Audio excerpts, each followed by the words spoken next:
everybody, what is going on? It is Amy Hollings. You can call me #BossFitAmy. And if you've been killing yourself in the gym, doing spin classes, HIIT, lifting weights, maybe even running until your knees hate you, and the scale hasn't budged, this episode's for you. So today I'm going to say something that might completely change how you see fat loss, and it's that exercise has nothing to do with fat loss. Yep, I've said it. Now, before you throw your protein shake at the wall, stick with me, because the truth is going to blow your mind and completely set you free.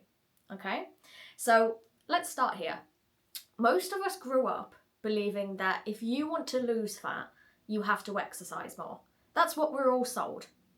Calories burned, move more, burn the fat, sweat it out. So naturally, you believe that if you go to the gym 5 times a week and eat kind of healthy, you'll lose weight. And when that doesn't happen, you think something must be wrong with you. But here's the psychological trap. You're attaching the idea of effort to the result. Oh, if I try harder, the scale will move. If I sweat more, I'll burn more fat. If I do more, I'll lose more. But the body doesn't care about effort. It cares about the math.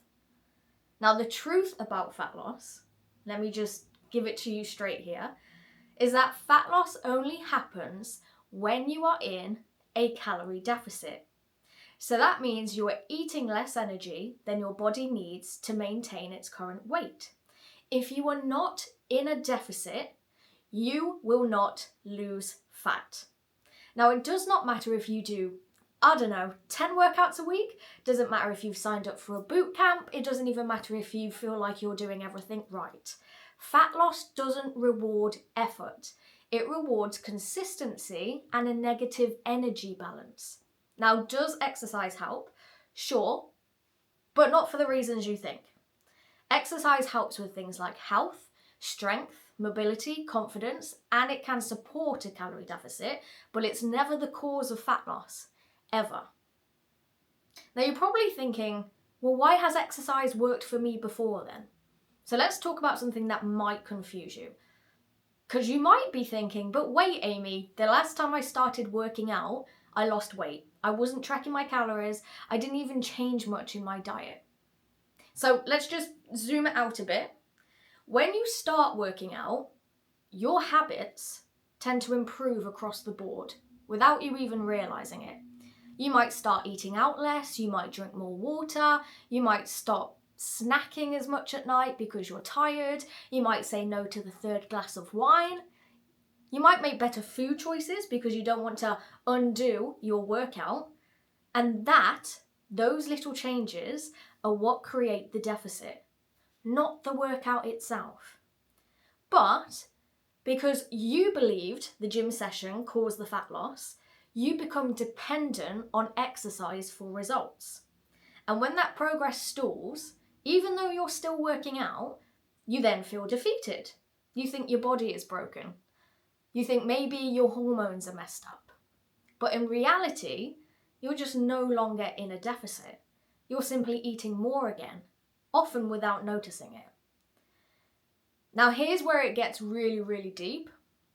This false belief that exercise equals fat loss causes so much psychological damage.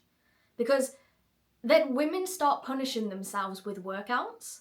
They kind of link movement with shame. They think, I ate that, so I have to burn it off.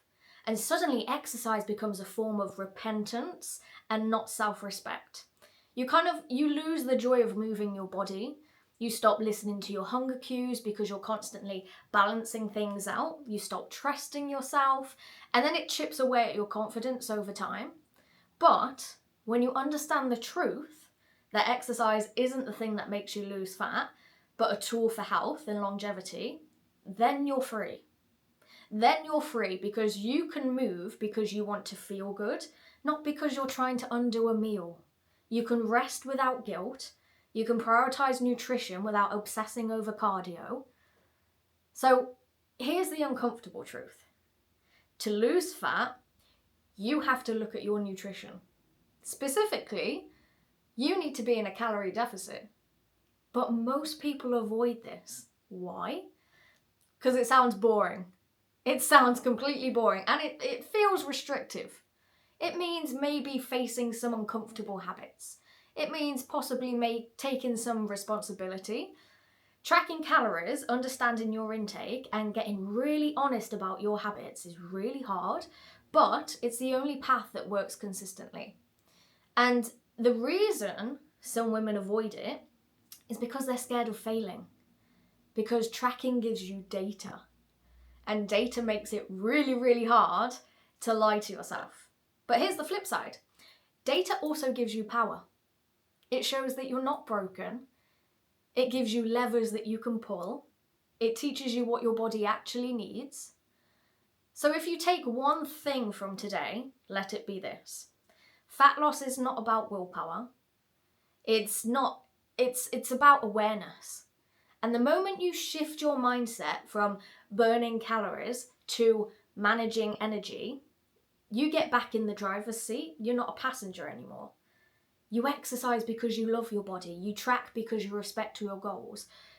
Stop letting misinformation keep you stuck, because you are capable. You are smart enough. You just need the right lens to view this through. So next time someone tells you, oh, you just need to move more, or that you just need to work out harder, just pause and ask yourself, am I actually in a calorie deficit? Because that's the real question. And if you're not, you can change that without starving yourself, without doing endless cardio, and without punishing your body.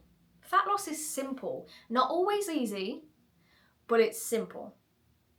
So thanks for being here today. If this helped shift your thinking, please share it with someone who needs it, because so many people need to hear this. Let's stop the confusion and start the empowerment.